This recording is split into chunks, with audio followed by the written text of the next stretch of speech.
വയൽ ഒരുപാട് പറയും, ഇഷ്ടംപോലെ വയൽ പറയും, അവന്റെ ജീവിതത്തിൽ അത് പ്രാവർത്തികമാക്കൂല. വയൽ ഒരുപാട് സംഘടിപ്പിക്കും. ഈ അടുത്ത സമയത്ത് എന്നോട് ഇന്നൊരാൾ എന്നോട് പറഞ്ഞു, ഒരു ഉസ്താദ് പറഞ്ഞതാണ്, ഒരു വയലിന്റെ സ്ഥലത്ത് ഡേറ്റ് കൊടുത്തു. എന്നോട് പറഞ്ഞു, ഞാൻ പറയുന്ന വിഷയം ഇന്നതാണ്. ഞാൻ ചോദിച്ചു, ആ വിഷയം തിരഞ്ഞെടുക്കാൻ കാരണം എന്താ? കഴിഞ്ഞ വർഷം ഇതുപോലെ വയലു വെച്ചു, അതിനുശേഷം വന്ന ഓണാഘോഷത്തിന്റെ വടം വലിക്കും, ഊഞ്ഞാലാട്ടത്തിൽ ഉറിയടിക്കും, ഇവര് തന്നെ സംഘാടകരായി. വയലിന് കിട്ടിയ ബാലൻസ് ഉറിയടിക്കുന്ന കടം തീർക്കാൻ അടുത്ത വർഷം വയലും. ഇതാണ് ഇപ്പൊ നടന്നുകൊണ്ടിരിക്കുന്നത്. എത്ര പഠിച്ചിട്ടും പഠിച്ചതനുസരിച്ച് പ്രവർത്തിക്കാത്ത ഒരാളെ സംബന്ധിച്ച് അള്ളാഹു എന്താ പറഞ്ഞെന്നറിയോ? എന്ന് പറഞ്ഞാൽ അശ്രദ്ധയുള്ളവനെ നാൽക്കാലി എന്നും ദുനിയാവിന്റെ മോഹിയെ നായയെന്നും വിളിച്ചു. ഇനി നിങ്ങൾ അതിലേക്ക് പോകരുത് എന്ന് പറഞ്ഞത് കേട്ടിട്ട് ഇനിയും ഇല്ല, ഞാൻ അത് തന്നെയായിരിക്കും എന്റെ ജീവിതമെന്ന് പറയുന്നവനെ അള്ളാഹു എന്താ പറഞ്ഞെന്നറിയോ? എന്തു വാക്കുകൊണ്ടാ?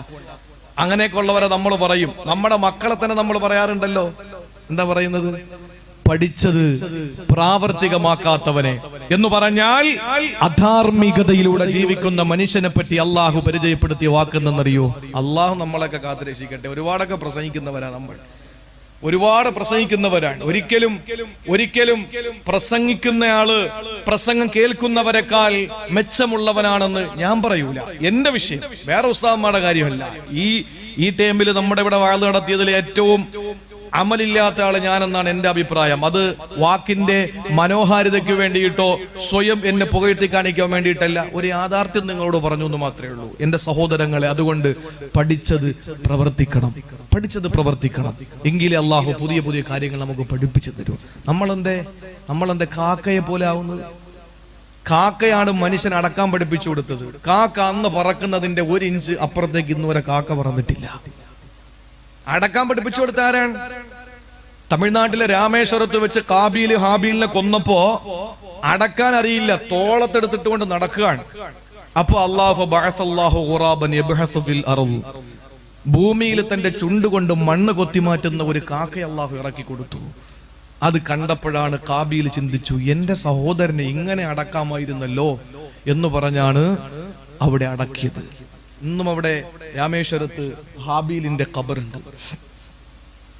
ലോകത്തെ ഭൂമിയിലെ ആദ്യത്തെ ഖബറാണ്.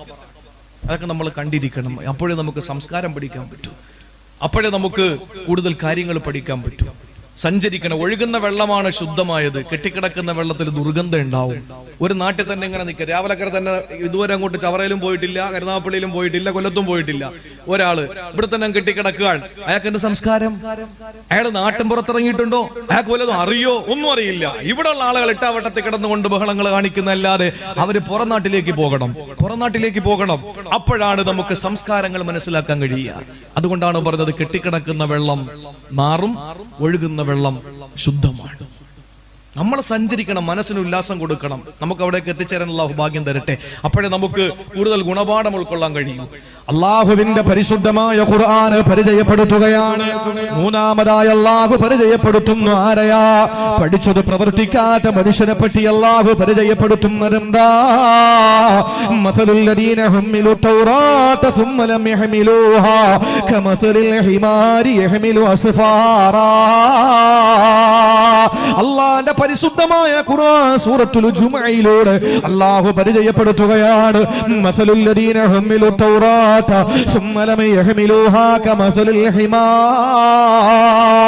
തൗറാത്ത് ലഭിച്ചിട്ടും അതനുസരിച്ച് അതിന്റെ ഉള്ളുകളറിയാണ്, അതിന്റെ അകത്തളമൊന്ന് വായിച്ചു നോക്കാറ് ഉള്ളറകളറിയാറ്, അതിനകത്ത് കിടക്കുന്ന കർമ്മത്തിന്റെ സൂചനകൾ മനസ്സിലാക്കാറ്, സന്ദേശങ്ങൾ ഉൾക്കൊള്ളാറ്, തരം താണ രീതിയിൽ ജീവിക്കുന്ന മനുഷ്യനെ പറ്റി അല്ലാഹു പറഞ്ഞിരുന്നറിയോ?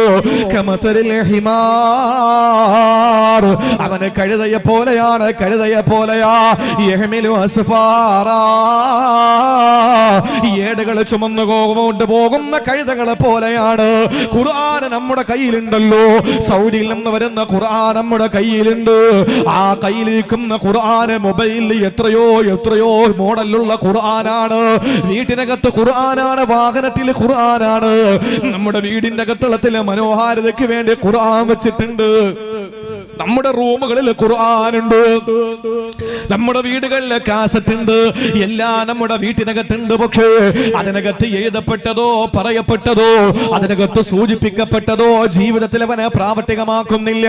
ഒരു ഉദാഹരണം പറയട്ടെ പെങ്ങള്, അല്ലാഹുവിന്റെ ഖുർആൻ നിങ്ങളെ നെഞ്ചോട് ചേർത്ത് വെച്ചിട്ട് വിശുദ്ധ ഖുർആൻ ഓതുമ്പോൾ ആ ഖുർആനിലൂടെ തലമറച്ച് നടക്കണമെന്ന് ഖുർആൻ പറയുമ്പോ, മാന്യമായ വസ്ത്രം ധരിച്ചു നടക്കണമെന്ന് ഖുർആൻ പറയുമ്പോ, എന്തേ പ്രിയപ്പെട്ട പെങ്ങളെ നമ്മൾ മറന്നു പോകുന്നു? ആ ഖുർആനിനകത്ത് ഖുർആൻ ഓതുമ്പോഴും വായിക്കുമ്പോഴും ചിന്തിക്കുമ്പോൾ അതിന്റെ അകത്തളപ്പിലുള്ള ജീവിതത്തിലും പ്രാവർത്തികമാക്കാൻ കഴിയാത്ത അവസ്ഥയിൽ മോശപ്പെട്ട ജീവിതം ഞാനും നിങ്ങളും നയിച്ചു കൊണ്ടിരിക്കുമ്പോ നമ്മളെ പറ്റി പറയുന്നത് എന്താണ്? ഏട് ചുമക്കുന്ന കഴുതയെന്നാണ്. കാരണം ഖുർആൻ ചുമന്നുകൊണ്ടിരിക്കുന്ന കഴുത തന്നെയാണ്, സംശയമില്ല. ഒരു കഴുതയെ വിളിച്ചിട്ട് ആ കഴുതയുടെ പുറത്ത് സിഹാഹുസിട്ട് അടുക്കി വെച്ച് നോക്ക്. ബുഖാരിയും മുസ്ലിമും അബൂദാവൂദും ഇബ്നു മാജയും നസായിയും തുർമുദിയും ഒക്കെ എടുത്ത് ആ കഴുതയുടെ പുറത്ത് വെച്ച് കൊടുത്താൽ സഹോദരങ്ങളെ, കഴുതയ്ക്കെന്ത് ബുഖാരി, കഴുതയ്ക്കെന്ത് മുസ്ലിം, കഴുതയ്ക്കെന്ത് ഖുർആൻ, കഴുതയ്ക്കെന്ത് ആദാബ്, കഴുതയ്ക്കെന്ത് അഖ്ലാഖ്, കഴുതയ്ക്കെന്ത് സീറ, കഴുതയ്ക്കെന്താ ഫിഖ്ഹ്, ഇതൊന്നും കഴുതക്കറിയില്ലല്ലോ. ആ കഴുതയുടെ പുറത്തിരിക്കുന്നതോ സിഹാഹുസിട്ടയാണ്. അതിനകത്ത് ഫിഖ്ഹ് ഉണ്ട്, അതിനകത്ത് അഖ്ലാഖ് ഉണ്ട്, അതിനകത്ത് ആദാബ് ഉണ്ട്, അതിനകത്ത് ഖുർആൻ ഉണ്ട്. പക്ഷേ ആ കഴുതയ്ക്ക് ഒന്നും അറിയില്ല. അതുപോലെ ഖുർആൻ കയ്യിലേത് നടക്കുന്നവര്, പഠിക്കാത്തവരെ, പഠിച്ചിട്ടും പഠിക്കാത്തതുപോലെ നടക്കുന്നവര്, അള്ളാന്റെ പരിശുദ്ധ ഖുർആൻ നമ്മളെ വിളിച്ചത് ഏത് പേര് കൊണ്ടാണ്? കമസലിൽ ഹിമാരി യഹ്മിലു അസ്ഫാറാ. അല്ലാഹു പറഞ്ഞു കഴുതയെ പോലെയാണ്, കഴുതയെ പോലെയാ. അല്ലാഹു നമ്മളെ കാത്തുരക്ഷിക്കട്ടെ, നമ്മളെ കാത്തുരക്ഷിക്കട്ടെ. നമ്മളെ ഈ ലോകത്തിന്റെ അവസ്ഥ എന്തെന്നറിയോ? ഇന്ന് പള്ളികളിൽ ധാരാളം ആളുകൾ നിസ്കരിക്കാനുണ്ട്, എല്ലാവർക്കും ബോധമുണ്ട്, എല്ലാവരും പ്രസംഗിക്കൂ. പള്ളിയിലെ ഇമാമിനേക്കാൾ മനോഹരമായ നാട്ടിലെ ആളുകൾ പ്രസംഗിക്കുന്ന കാലമാണ്. പക്ഷെ ഒന്നറിയണേ സഹോദരാ, മഹാനായ അബൂ സഈദുൽ ഖുദ്രി റളിയല്ലാഹു അൻഹു പറയുകയാ, അല്ലാഹുവിന്റെ റസൂൽ പറഞ്ഞു, ഒരു ദിവസം ഞങ്ങൾ അത്ഭുതപ്പെട്ടു പോയി. എന്താ റസൂൽ പറഞ്ഞതെന്നറിയോ? ഒരു കാലം വരാനുണ്ട് മക്കളെ, ഒരു കാലം നിങ്ങൾക്ക് വരാനുണ്ട്. ആ കാലഘട്ടം നിങ്ങൾക്ക് വന്നാൽ അതിന്റെ പ്രത്യേകത എന്തെന്നറിയോ? നിങ്ങളുടെ നിസ്കാരമല്ല. സഹാബത്തിനോട് റസൂലുള്ളാഹി പറയാൻ, ഇനി ഒരു കാലം വരാനുണ്ട്, നിങ്ങളുടെ നിസ്കാരമൊന്നുമല്ല. ശരിയല്ലേ? ചിലരൊക്കെ സുജൂദി പോയാൽ പടച്ചോനെ അടുത്ത വഖത്തിന്റെ ബാങ്ക് കേട്ടാലേ തല ഉയർത്തു, അത്ര നേരം സുജൂദിലാണ് അല്ലേ? റസൂലുള്ളാഹി പറയുന്നു, സഹാബത്തെ ഇനി ഒരു കാലം വരാനുണ്ട്, നിങ്ങളെ നിസ്കാരം ഒന്നുമല്ല, നിങ്ങളുടെ ദാനധർമ്മങ്ങൾ ഒന്നുമല്ല, നിങ്ങളുടെ ഇബാദത്തുകളൊന്നുമല്ല. അങ്ങനത്തെ ഒരു കാലം ഇനി വരാനുണ്ട്. ഒന്നാലോചിച്ച് നോക്ക്, ആ കാലമല്ലേ ഇതെന്ന് ഒന്നാലോചിച്ച് നോക്ക്. പള്ളികൾ എത്രയാണ്? ഞാനൊരു കാര്യം തുറന്നു പറയാം. എനിക്ക് വഅള് ഇല്ലാതെ പോയെന്ന് വെച്ചിട്ട് എനിക്ക് പ്രശ്നമൊന്നുമില്ല. ഈ അടുത്ത സമയത്ത് ഒരാൾ വിളിച്ച് ഭീഷണിപ്പെടുത്തി, നിങ്ങളെ വഅളൊക്കെ ക്യാൻസൽ ചെയ്താൽ. ഞാൻ പറയും, നിന്റെ വഴിക്ക് പോടാന്ന് പറഞ്ഞു. കാരണം വഅള്, അള്ളാഹുവിന്റെ ദീൻ പ്രബോധനം ചെയ്യാൻ പടച്ചവൻ അവസാനത്തെ പ്രസംഗം തേവലക്കര ഈ പറയുന്ന മർഹബായ് യുവജന വേദിയാണ് എന്റെ ജീവിതത്തിലെ അവസാനത്തെ പ്രബോധനത്തിന്റെ വേദി എന്ന് പടച്ചതമ്പുരാൻ എനിക്ക് എഴുതപ്പെട്ടു പോയാൽ 1000 വട്ടം അൽഹംദുലില്ലാ സ്വീകരിക്കും, ഒരു പ്രശ്നവുമില്ല. അതല്ല എന്റെ തുടക്കം, അല്ലെങ്കിൽ എന്റെ പ്രബോധനത്തിന്റെ ഒരു മാർഗം ഇതാണ്. എന്റെ പ്രഭാഷണത്തിന്റെ ഒരു ഒടുക്കമല്ല ഇതെന്ന് അള്ളാഹു തീരുമാനിച്ചിട്ടുണ്ടെങ്കിൽ എത്ര മൂത്താപ്പമാര് കളിച്ചാലും ഞാൻ ഇനിയും പ്രസംഗിക്കും. എന്റെ പ്രിയപ്പെട്ട സഹോദരങ്ങളെ, ഞാൻ പറഞ്ഞത് വേറൊരു കാര്യമാണ്. എന്ന് പറഞ്ഞാൽ നമ്മൾ ഒരു കാര്യം, ആ ഒരു കാര്യം നമ്മൾ ഒരു സമൂഹത്തിന്റെ മുമ്പിൽ തുറന്നു പറയുമ്പോൾ ആ തുറന്നു പറയുന്ന വിഷയം, എന്റെ പ്രിയപ്പെട്ട സഹോദരങ്ങളെ, നമ്മുടെ ജീവിതത്തിൽ ഒരു മാറ്റമുണ്ടാക്കാൻ വേണ്ടിയിട്ടാണ് പറയുന്നവനും പറയിപ്പിച്ചവനും കേട്ടവനും. മൂന്നാമതാണ് നിങ്ങളെ ഞാൻ ക്ഷണിക്കുന്നത്. ആദ്യം എന്നോടാണ്, രണ്ടാമത് എന്നെ വിളിച്ച സംഘാടകരോടാണ്, മൂന്നാമത് നിങ്ങളോടാണ്. ഞാൻ പറയുന്നു, എന്റെ പ്രിയപ്പെട്ട സഹോദരങ്ങളെ, ഈ സദസ്സ് കൊണ്ട് നമുക്കൊരു മാറ്റം ഉണ്ടാക്കണം. ഇല്ലെങ്കിൽ എന്തർത്ഥമുള്ളത് എന്നാലോചിച്ചു. എന്തർത്ഥമാണ് ഈ സദസ്സിലുള്ളത്? നിങ്ങൾ ഇത്രയും സമയം ഇവിടെ വന്നിരുന്നു, എന്തൊക്കെ ജോലി നിങ്ങൾക്ക് ഉള്ളതാ? ഞാൻ എത്ര കിലോമീറ്റർ യാത്ര ചെയ്താ ഇവിടെ വന്നത്? എന്തിനാണ് ഇങ്ങനെ ഒരുമിച്ച് വിടുന്നത്? എന്ത് ലാഭമാണ് ഇതിലുള്ളത്? എനിക്കെന്ത് ലാഭമാ? നിങ്ങൾക്കെന്ത് ലാഭമാ? സംഘാടകർക്ക് എന്ത് ലാഭമാണ്? ഒരു ലാഭമില്ല. പക്ഷേ അവരിലോ എന്നിലോ നിങ്ങളിലോ ഒരാൾ ഇത് അമല് ചെയ്താൽ നമ്മൾ രക്ഷപ്പെട്ടു. അള്ളാഹു അങ്ങനെയുള്ള സ്വീകാര്യമായ സദസ്സിൽ അള്ളാഹു നമ്മുടെ ഈ സദസ്സുകളെ ഉൾപ്പെടുത്തി അനുഗ്രഹിക്കുമാറാവട്ടെ. ഒരു വിഭാഗം വരാനുണ്ട്. സഹാബാക്കൾ അള്ളാഹുവിന്റെ റസൂലിന്റെ വാക്ക് കേട്ട് അത്ഭുതപ്പെട്ടു. നിങ്ങളുടെ ഇബാദത്തുകളൊന്നും ഒന്നുമല്ല, അവർ വലിയ ഇബാദത്തുള്ളവരാണ്. നിങ്ങളുടെ നോമ്പൊന്നും ഒന്നുമല്ല, അവർ വലിയ നോമ്പുകാരാണ്. നിങ്ങളുടെ ദാനധർമ്മങ്ങളൊന്നും ഒന്നുമല്ല, അവര് വലിയ ദാനധർമ്മിഷ്ടന്മാരാണ്. എന്നിട്ട് അള്ളാഹുവിന്റെ റസൂല് പറഞ്ഞു, അവര് ഖുർആൻ മനോഹരമായി ഓതും, മനോഹരമായി ഖുർആൻ ഓതും. ആ കാലമാണ് ഈ കാലം. എന്റെ സഹോദരങ്ങളെ, ഒരു സംശയം കാര്യത്തിൽ വേണ്ട. നമ്മുടെ പള്ളികൾക്ക് വല്ല കുറവുണ്ടോ? എവിടെയാ പള്ളിക്ക് കുറവുള്ളത്? ഞാൻ ഇങ്ങോട്ട് വരുമ്പോ 2 പള്ളികൾ പൂട്ടിയിട്ടിരിക്കുന്നു, പിന്നെ ഒരു പള്ളി തുറന്നിട്ടിരിക്കുന്നു, നിസ്കരിക്കാൻ പറ്റി. ഞാൻ പറയുന്നത് അതൊക്കെ ചില നാടുകളുടെ പ്രത്യേകതയാണ്. അങ്ങനെ പള്ളാന്റെ പള്ളിയാണ് തുറന്നിട്ടിരിക്കുന്നത് അതൊന്നും പറയാൻ പറ്റൂല. ഓരോ നാടിനൊരു പ്രത്യേകതയുണ്ട്. അപ്പൊ അതുകൊണ്ട് ഞാൻ പറഞ്ഞത്, നമ്മുടെ ഈ ടൈറ്റാനിയത്തിന്റെ അവിടെ നിന്ന് ഇങ്ങോട്ട് വരുമ്പോ തന്നെ റോഡ് സൈഡില് നല്ലതുപോലെ കാണാൻ പറ്റുന്ന 4 പള്ളി, 3 പള്ളി. നമുക്ക് പള്ളിക്ക് കുറവുണ്ടോ? ഇല്ല. വയല് കേൾക്കാൻ ആളിന് കുറവുണ്ടോ? ഇല്ല. നമുക്ക് എന്തിനെങ്കിലും കുറവുണ്ടോ? ഒന്നുമില്ല. ഒരു പെൺകുട്ടി, ഇതാ എന്റെ നാട്ടില് ഒരു പണ്ഡിതൻ മരണപ്പെട്ടു. നിങ്ങളൊക്കെ കഴിയുമെങ്കിൽ സംഭാവന കൊടുത്തോളി. ഞാൻ ഇവിടെ പിരിക്കൊന്നുമില്ല, ഇവിടെ വെച്ച് തന്നാൽ ഞാൻ വാങ്ങുകയില്ല. കാരണം ഇവിടെ വേറൊരു സംരംഭമുണ്ട്. ഒരു പണ്ഡിതൻ, അദ്ദേഹം 23 വർഷം ഒരു മഹലിൽ സേവനമനുഷ്ഠിച്ചു. അദ്ദേഹം പഠിച്ചിറങ്ങിയത് മുതൽ അവിടെയാണ്. അദ്ദേഹത്തിന് മഞ്ഞപ്പിത്തം മൂലം ലിവർ അടിച്ചുപോയി. അദ്ദേഹത്തിന്റെ കിഡ്നി ഫെയിലിയറായി. അദ്ദേഹത്തിന്റെ തലച്ചോറിന് ബാധിച്ചിട്ട് ബ്രെയിൻ ഡെത്തായി.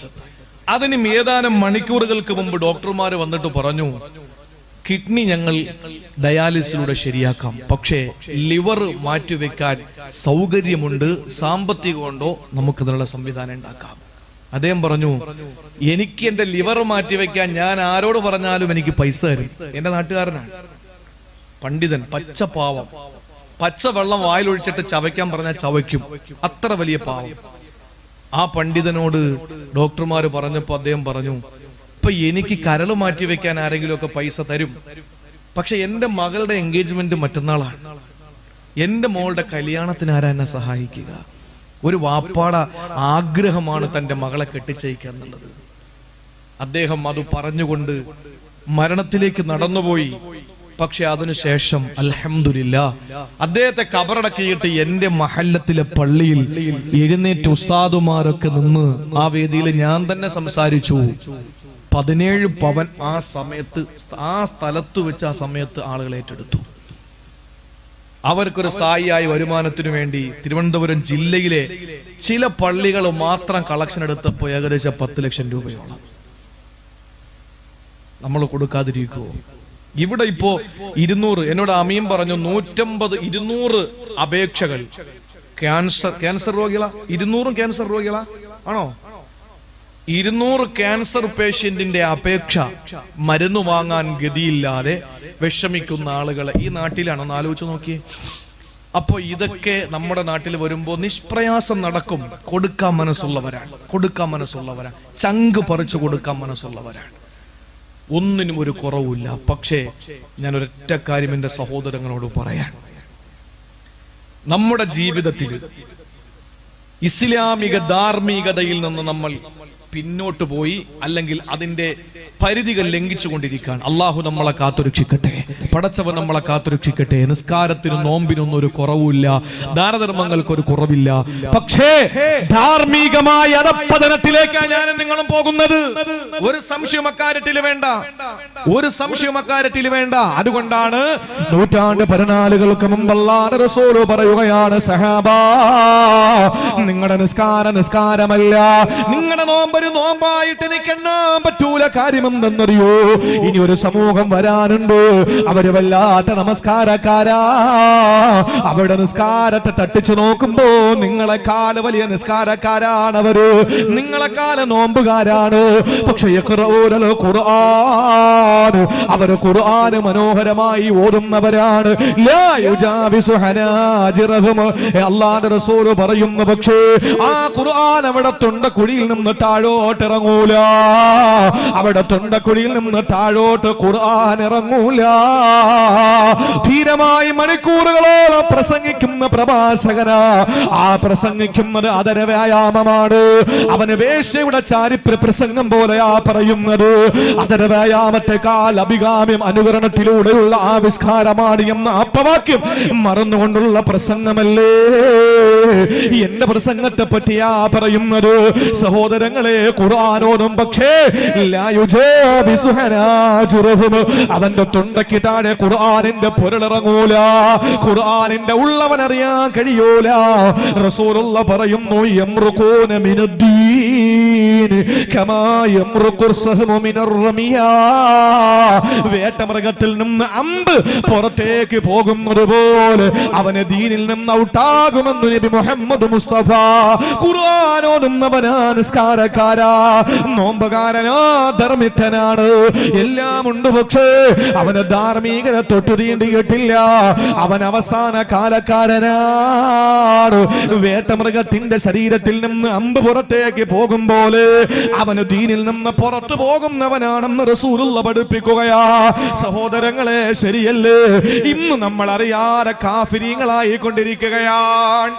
ഇന്നൊരു സംഘടന അടുത്ത സംഘടനക്കാരനെ വിളിക്കുന്നു കാഫിറെ. മൂമിനിന്റെ മുഖത്ത് നോക്കിയിട്ട് ആ കാഫിർ എന്ന് വിളിച്ചാൽ ആ വിളിക്കപ്പെട്ടവൻ മൂമിൻ തന്നെ, പക്ഷെ വിളിച്ചവൻ മുർത്തദ്ദാകുമെന്ന് അഖീദയുടെ പണ്ഡിതന്മാർ നമ്മളെ പഠിപ്പിക്കുകയാണ്. നിസ്കാരം കഴിഞ്ഞ് തസ്ബീഹ് ആട്ടി ഇറങ്ങിയിട്ട് പറയാ അവൻ കാഫിറാണ്. അപ്പോഴേ കാക്ക പോയി, ഈ കാക്ക പോയി. ഖുർആൻ ഇത്രയും നേരം ഓതിയവനാണ് അല്ലേ? ഒരു പെണ്ണിനെ പറ്റി റസൂലുള്ള പറഞ്ഞല്ലോ. നബി തങ്ങളുടെ മുമ്പിൽ വന്നിട്ട് ഒരു പെണ്ണിനെ പറ്റി പറഞ്ഞു, നബിയെ ഒരു പെണ്ണിനെ പറ്റി നിങ്ങളുടെ അഭിപ്രായം എന്താ? റസൂൽ ചോദിച്ചു, എന്താണ്? അവള് രാത്രി മുഴുവനും തഖൂമുല്ലൈല, ഒരു ശകലം പോലും അവൾ ഉറങ്ങൂല, രാത്രി മുഴുവനും നിന്ന് നിസ്കാരമാണ്. അങ്ങനത്തെ ഒരു പെണ്ണ് ഈ തേവലക്കരയിലുണ്ടോ? ഉണ്ടാവൂല. ഒരു ദിവസം നിസ്കരിക്കുന്ന കാര്യമല്ല, എല്ലാ ദിവസവും രാത്രി മുഴുവനും നിസ്കാരമാണ്. തിങ്കളും വേഴനും അല്ല, ദിവസവും സുന്നത്ത് നോമ്പാ, പകല് മുഴുവനും നോമ്പാണ്. അവള് സ്വതക്ക കൊടുക്കുന്നവളാണ്, അവള് ദാനധർമ്മം ചെയ്യുന്നവളാണ്. പക്ഷേ രാവിലെ നോമ്പൊക്കെയാണ്, രാത്രി നിന്ന് നിസ്കാരമാണ്, ഉറക്കമൊന്നുമില്ല, എപ്പോഴും സദക്ക കൊടുക്കും. മോതിരം ചോദിച്ചാൽ വള കൊടുക്കും, വള ചോദിച്ചാൽ കമ്മൽ കൊടുക്കും, കമ്മൽ ചോദിച്ചാൽ മാല കൊടുക്കും, ഒക്കെ കൊടുക്കും. അതൊക്കെ ശരിയാ. പക്ഷേ അപ്പുറത്തെ അയൽക്കാരിയെ കണ്ടൂടാ.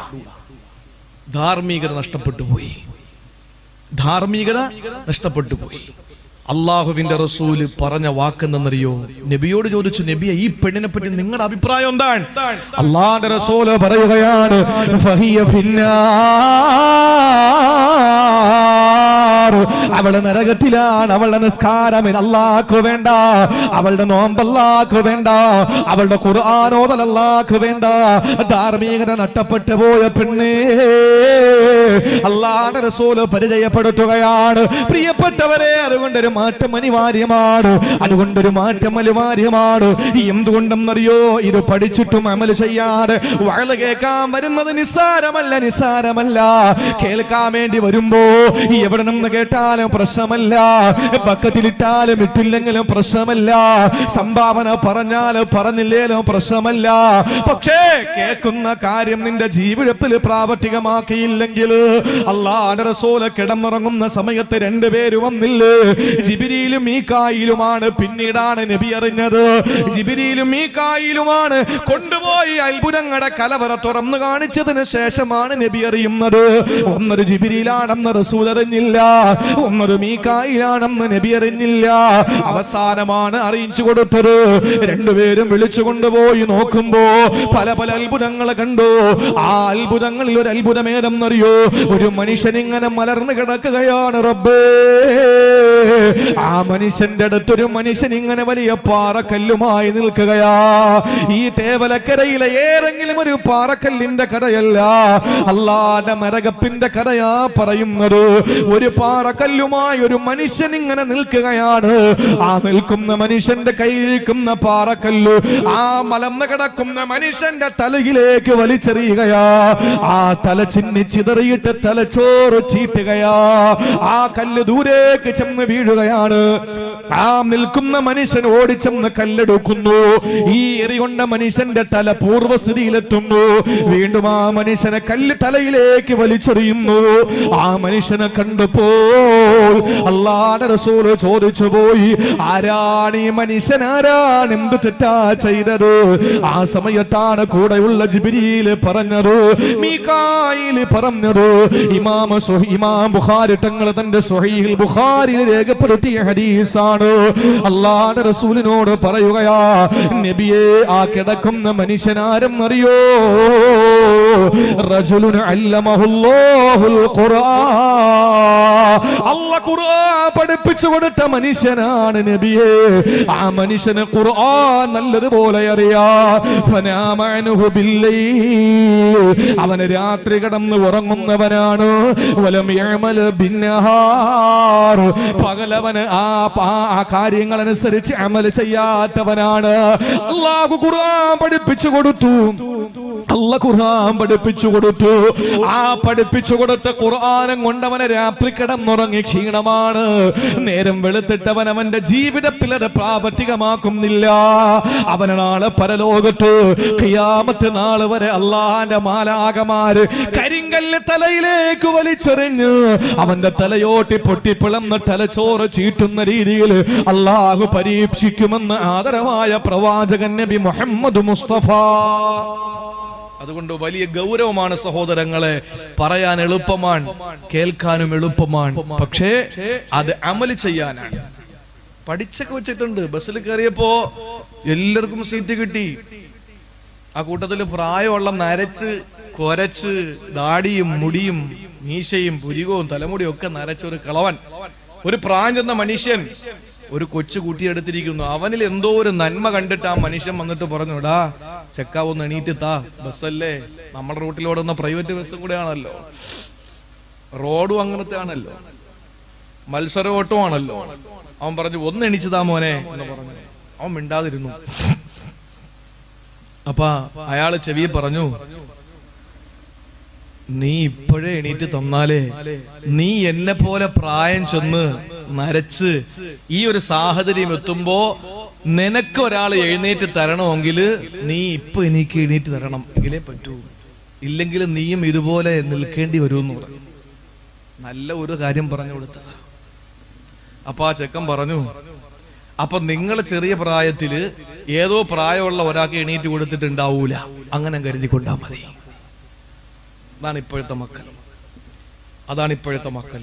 എന്റെ പ്രിയപ്പെട്ട സഹോദരങ്ങളെ, പഠിച്ചു വെച്ചിട്ടുണ്ട് കുഞ്ഞുങ്ങളോട് കരുണ കാണിക്കാത്തവൻ.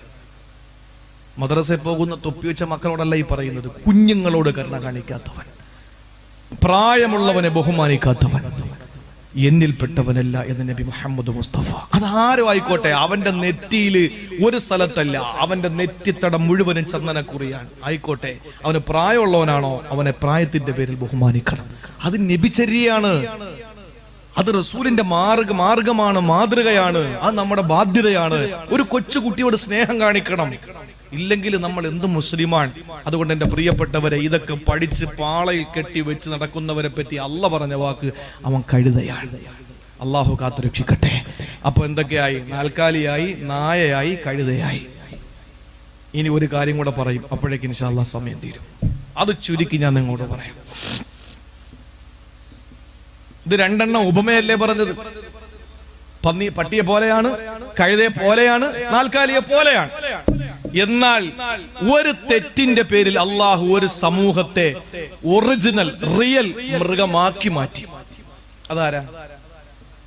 അത് കേട്ടോളി, അതിന്റെ കാരണം കൂടെ പഠിച്ചോളി, അതിന്റെ കാരണം കൂടെ പഠിച്ചോളി. അള്ളാഹു നമ്മളെ കാത്തുരക്ഷിക്കട്ടെ. അത് വേറെ ആരുമല്ല, അഭിപ്രായങ്ങൾ പലതും തഫ്സീറുകളിൽ കാണാൻ കഴിയുന്നു. മൂസാ നബിയുടെ അനുയായികളാണ്, അല്ല ദാവൂദ് നബിയുടെ അനുയായികളാണെന്നും അഭിപ്രായമുണ്ട്. ആരും ആയിക്കോട്ടെ, ആരാണെങ്കിലും ജൂതന്മാരാ, കക്ഷി ജൂതന്മാരാ. വെള്ളിയാഴ്ച ആരുടെ ഇബാദത്താണ് ഒന്ന് പറയും? വെള്ളിയാഴ്ച ആർക്കാ? വെള്ളിയാഴ്ച പള്ളിയിൽ പോകുന്ന ആരാ? ഇവിടെ വെള്ളിയാഴ്ച അല്ലേ? മുസ്ലിമീങ്ങളാണ്. വെള്ളിയാഴ്ച അള്ളാഹു മുസ്ലിമീങ്ങൾക്ക് കൊടുത്തു. ജുമുഅ എന്ന് പറഞ്ഞാൽ ഇജ്തിമാഉൻ നാസ്, ജനങ്ങൾ ഒരുമിച്ച് കൂടും. അന്ന് പല പല പള്ളികളിലായി കൂടുന്നവരൊക്കെ ഒരുമിച്ച് കൂടുന്നത് ജുമുഅയ്ക്കാണ്. അപ്പൊ അതുകൊണ്ടാണ് അതിന് ജുമുഅ എന്ന് പേര് കിട്ടിയത്. ശനിയാഴ്ച, ഞായറാഴ്ച ക്രിസ്ത്യാനികൾക്കാണ്. ഞായറാഴ്ചയല്ലേ അവരുടെ പള്ളിയിൽ പോക്ക് ആണ്. ഇത് രണ്ടും വെള്ളിയാഴ്ച അല്ലാഹു തആല മുസ്ലിമീങ്ങൾക്കും നസാറാക്കൾക്ക് ഞായറാഴ്ചയും കൊടുത്തപ്പോ ജൂതന്മാർ നിന്നാ ഞങ്ങൾക്ക് അതിന്റെ ഇടയിലുള്ളത് മതി, ശനിയാഴ്ച ഞങ്ങൾക്ക് അതിനിടയിലുള്ളത് വേണം. അവന്മാർ ഇടയിൽ കയറുന്നവരാ. നമ്മുടെ ഇടയിലും വലിഞ്ഞു കയറിയിട്ടുണ്ട്, ഇപ്പോ നമ്മുടെ സംസ്കാരത്തിലും വലിഞ്ഞു കയറിയിട്ടുണ്ട്. അതിനെപ്പറ്റിയൊന്നും പറയാൻ സമയമില്ല. എന്റെ പ്രിയപ്പെട്ട സഹോദരങ്ങളെ, അങ്ങനെ ശനിയാഴ്ച അവർ കൊടുത്തു. അള്ളാഹു അവരോട് പറഞ്ഞു, അന്ന് നിങ്ങളുടെ എല്ലാ തൊഴിലും മാറ്റിവെക്കണം, എല്ലാ തൊഴിലും മാറ്റിവെക്കണം. വെള്ളിയാഴ്ച പള്ളി കയറാത്ത പള്ളി കള്ളന്മാര് കേട്ടോളെ. വെള്ളിയാഴ്ച പള്ളി കയറാതെ കട തുറന്നിട്ടിരിക്കുന്നവർക്ക് കേൾക്കാൻ വേണ്ടിയിട്ടാ പറയുന്നത്, ഞാൻ പറയുന്നതല്ല, ഞാൻ ആയത്ത് ഓതിയിട്ടാ പറയുന്നത്. അന്ന് ഒരു കച്ചവടവും നിങ്ങളുടെ ഒരു കാര്യങ്ങളും അന്ന് നടത്താൻ പാടില്ല, എനിക്ക് വേണ്ടി മാത്രം നിങ്ങൾ മാറ്റിവെക്കണമെന്ന് അള്ളാഹു പറഞ്ഞു. അവര് സമ്മതിച്ചു. അവരാരെന്നറിയോ? കടലിന്റെ അടുത്ത് താമസിക്കുന്നവരാണ്, മത്സ്യത്തൊഴിലാളികളാണ് എല്ലാരും. ആ സമൂഹം ഐലാനിവാസികൾ അല്ലേ? ഐലാനിവാസികളല്ലേ? ഐലാനിവാസികൾ അവര് മത്സ്യത്തൊഴിലാളികളാണ്. അവരോട് അല്ലാഹു പറഞ്ഞു, നിങ്ങൾ ശനിയാഴ്ച മീൻ പിടിക്കാൻ പോകാൻ പാടില്ല, നിങ്ങൾ ശനിയാഴ്ച മീൻ പിടിക്കാൻ പാടില്ല. അള്ളാഹുവിന്റെ കൽപ്പനയാണ്, പടച്ചതമ്പുരാന്റെ കൽപ്പനയാണ്. ശനിയാഴ്ച മത്സ്യബന്ധനത്തിന് പോകാൻ പാടില്ല. അന്ന് ദിവസം നിങ്ങൾ ചോദിച്ചു വാങ്ങിയതല്ലേ, എനിക്ക് വേണ്ടി മാറ്റിവെക്കണമെന്ന് അല്ലാഹു പറഞ്ഞപ്പോ, സഹോദരങ്ങളെ, ഞായറാഴ്ച മീനില്ല, തിങ്കളാഴ്ച മീനില്ല, ചൊവ്വാഴ്ച മീനില്ല, ബുധനാഴ്ച മീനില്ല, വേഴവും വെള്ളിയും മീനില്ല. ശനിയാഴ്ച കടലിലേക്ക് നോക്കുമ്പോ കടലിലൂടെ മീനിങ്ങനെ തുള്ളിച്ചാടുകയാ, അത് കരയിലൂടെ ഓടിച്ചാടി നടക്കുകയാ. ശനിയാഴ്ച നോക്കുമ്പോൾ മീന് നല്ല സുലഭമായുണ്ട്. അല്ലാഹു പറഞ്ഞു, ശനിയാഴ്ച മീൻ പിടിക്കല്ലേ, ശനിയാഴ്ച മീൻ പിടിക്കല്ലേ, നിങ്ങൾ അല്ലാത്ത ദിവസങ്ങളിലാണ് മീൻ പിടിക്കേണ്ടതെന്ന് പറഞ്ഞു. അല്ലാഹു ഒരു പരീക്ഷണമാണ് നടത്തിയതൊരു പരീക്ഷണമാ. സഹോദരങ്ങളെ, ഞായറാഴ്ച മുതൽ വെള്ളിയാഴ്ച വരെ മത്സ്യമില്ല, ശനിയാഴ്ച ധാരാളം മീനല്ല കൊടുത്തു എന്നിട്ട് പറഞ്ഞു തൊട്ടുപോകരുത്. സഹോദരങ്ങളെ, അവിടെ ആളുകൾ കൂടിയിട്ട്, അവിടത്തെ കുറെ പുരോഹിതന്മാര് കൂടിയിട്ട് പറഞ്ഞു, അല്ലാഹു പറഞ്ഞത് എന്താണ്? ശനിയാഴ്ച മീൻ പിടിക്കല്ലേ എന്നല്ലേ പടച്ചവന് പറഞ്ഞത്, എന്നാ നമുക്ക് ശനിയാഴ്ച മീൻ പിടിക്കണ്ട. അവരെന്ത് ചെയ്തെന്നറിയോ? അല്ലാഹുവിന്റെ കൽപ്പനകളും നിരോധനങ്ങളുടെയും അസ്തിവാരം മനസ്സിലാക്കാതെ, അസ്തിത്വം മനസ്സിലാക്കാതെ ഏതോ ഒരു അക്ഷരത്തിൽ തൂങ്ങിയിട്ട് അക്ഷരത്തിൽ തൂങ്ങുകയാ. അല്ലാഹുവിന്റെ ഏതോ ഒരു വാക്കിൽ ഇങ്ങനെ തൂങ്ങുകയാ. അല്ലാഹു പറഞ്ഞു, ശനിയാഴ്ച നിങ്ങൾ മീൻ പിടിക്കാൻ പാടില്ല. സഹോദരങ്ങളെ, അവര് ചെയ്ത എന്തെന്നറിയോ? അവര് ശനിയാഴ്ച വന്നു, ഒരു വലിയ ജലാശയം ഉണ്ടാക്കിയിട്ട്, സമാന്തരമായ ഒരു ജലാശയം ഉണ്ടാക്കി, എന്നിട്ട് കടലിൽ നിന്ന് ഒരു ചെറിയ വഴി വെട്ടിയിട്ടു ആ ജലാശയത്തിലേക്ക്. ശനിയാഴ്ച മീൻ ഇങ്ങനെ വന്ന് മറിയുമ്പോ ആ ജലാശയത്തിലേക്കുള്ള ചെറിയ വഴിയിലൂടെ മീൻ ഇങ്ങനെ ഒലിച്ച് മറ്റേ ജലാശയത്തിൽ വരാൻ തുടങ്ങി. സമാന്തരമായി അവരുണ്ടാക്കിയ ജലാശയത്തിൽ വന്ന് നിറയാൻ തുടങ്ങി. ഞായറാഴ്ച ഇറങ്ങിയിട്ട് ഒരു മീൻ പിടിക്കാൻ തുടങ്ങി. അല്ലാഹു പറഞ്ഞത് ശനിയാഴ്ച മീൻ പിടിക്കരുതെന്നാണ്.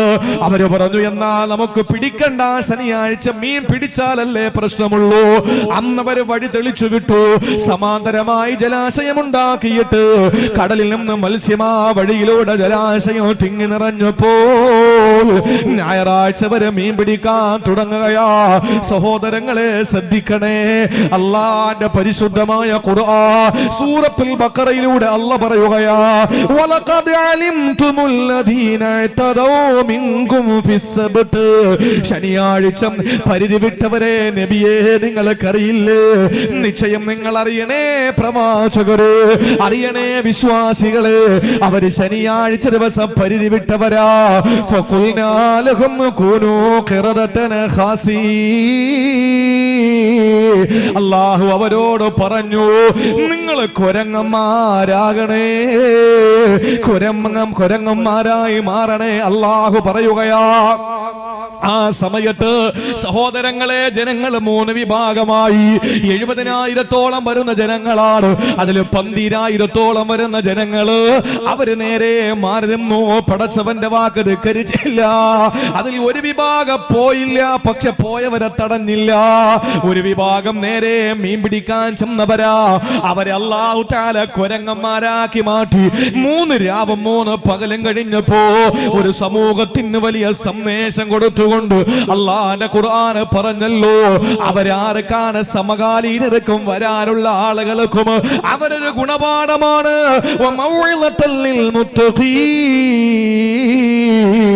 അല്ലാഹുവിനെ സൂക്ഷിച്ചു ജീവിക്കുന്നവർക്കൊരു ഉപദേശമാണ്.